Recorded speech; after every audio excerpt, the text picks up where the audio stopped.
আসসালামু আলাইকুম।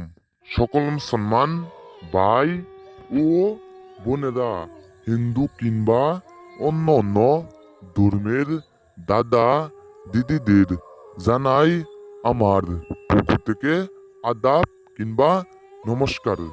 আশা করি মহান আল্লাহ তাআলার অশেষ রহমতে সকলে ভালো আছেন কিংবা ভিতর থেকে সুস্থ আছেন। আজকে আপনাদের মাঝে নোংরা পুন্ডা বশীকরণ নস্কা নিয়ে হাজির হয়েছি। আজকে আপনাদের মাঝে এক কথাই নোংরা পুন্ডা বশীকরণ নস্কা নিয়ে হাজির হয়েছি। এই নস্কাটির মাধ্যমে যে কোনো নারীকে, যে কোনো মহিলাকে আপনার রূপে পাগল বানাইতে পারবেন। আপনি তার সাথে শারীরিক সম্পর্ক করতে পারবেন, মেলামেশা করতে পারবেন।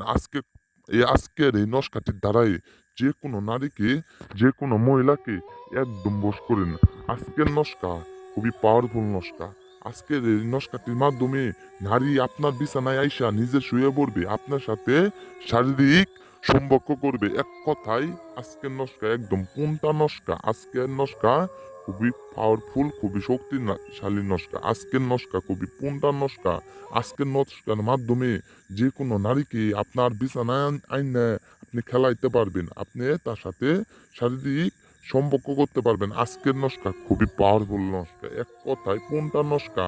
আজকের নস্কার মাধ্যমে যে কোনো নারীকে, যে কোনো মহিলাকে, যে কোনো পাশের বাড়ির ভাবিকে আপনি বশ করতে পারবেন। যে কোনো খালা, আন্টি, ফুপু, খালাতো বোন, চাস্তো বোন ইত্যাদি যে কোনো, এক কথায় যে কোনো নারীকে, যে কোনো মহিলাকে আপনি বশ করতে পারবেন কিংবা বশীকরণ করতে পারবেন।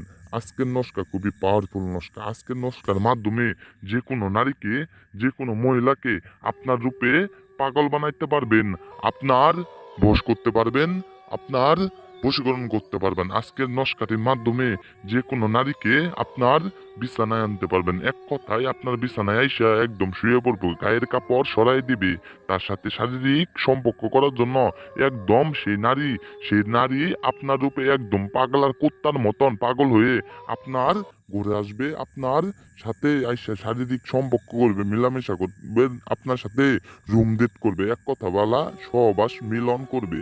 আপনি এই নস্কাটির দ্বারাই একটিবার কাজ করেন। অবশ্যই নস্কার নিয়ম মেনে বুঝে কাজ করবেন।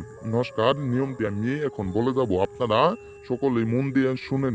নস্কার নিয়ম, এই নস্কাটি আমি যেভাবে আঁকাইছি আমার মতন সেম টু সেম আমার মতন আঁকাবেন। আঁকানোর পর আপনি উপরে দেখতে পাচ্ছেন নাম এক জায়গায় হয়েছে, মেয়ের নাম আরেক জায়গায় দিছে, ছেলের নাম ছেলের জায়গায় ছেলের নাম দিবেন, মেয়ের জায়গায় মেয়ের নাম দিবেন। আপনি এই নস্কাটি এক জায়গায় দিবেন, মেয়ের নাম আরেক জায়গায় দিবেন, ছেলের নাম আপনি উপরে দেখতে পাচ্ছেন নাম মেয়ের নামের জায়গায় মেয়ের নাম, ছেলের নামের জায়গায় ছেলের নাম দেওয়ার পর এই নস্কাটি সুন্দরভাবে আঁকানোর পর আপনি ছেলের জায়গায় ছেলের নাম দিবেন, মেয়ের নামের জায়গায় মেয়ের নাম দিবেন। দেওয়ার পর এই নস্কাটি আপনি মেয়ের বাসার যে কোনো ঘরের কোনায় পুঁতে রাখবেন। পুঁতে রাখার সাথে সাথে সেই নারী আপনার ঘরে আসবে। আপনারা সকলে বুঝতে পারছেন। আল্লাহ হাফেজ, আসসালামু আলাইকুম।